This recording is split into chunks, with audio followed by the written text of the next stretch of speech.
on va parler d'hypergamie à d'autres façons. Qu'est-ce que l'hypergamie? Je vais vous donner des exemples, ou plutôt un exemple concret.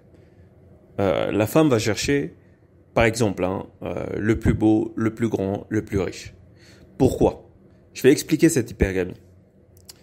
Parce que la femme n'a pas de volonté qui lui soit propre. La femme n'a une volonté que par l'intermédiaire de l'homme. Je m'explique. Qu'est-ce que j'entends par l'homme a une volonté? L'homme, par exemple, lorsqu'il veut une femme, il veut cette femme, il n'en veut pas une autre.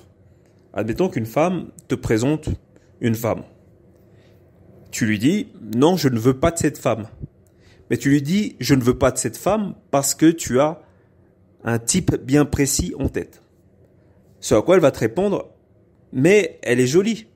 Elle est plus jolie que la femme que tu m'as demandé. Effectivement, elle est plus jolie.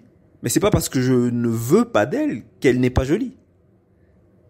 Et c'est ça que la femme a du mal à comprendre, parce que la femme, elle a pour référence la plus jolie. Ou le plus beau. Pourquoi? Parce qu'elle n'a pas de volonté. Elle est démunie de volonté, ce qui fait que par effet de miroir, elle soutient l'idée que l'homme n'en a pas non plus. Elle est pas consciente qu'en fait sa particularité l'empêche d'avoir une singularité lui permettant d'avoir un attrait particulier. En d'autres termes, elle n'a pas de volonté qui lui soit propre.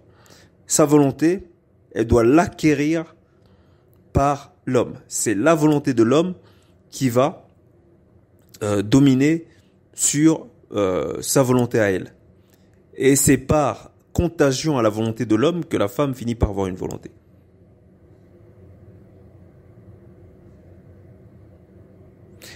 Et l'hypergamie entre en scène quand la femme va être amenée à devoir faire un choix par elle-même. Chose qu'elle ne peut pas faire puisqu'elle n'a pas de volonté. Et comme elle n'a pas de volonté, elle ne peut pas faire de choix par elle-même. Alors qu'est-ce qu'elle va faire? Elle va faire le choix le plus facile pour être sûre de ne pas se tromper. Elle va choisir le plus riche, le plus grand, le plus fort, le plus beau. Voilà, l'hypergamie pour les nuls. Merci, au revoir.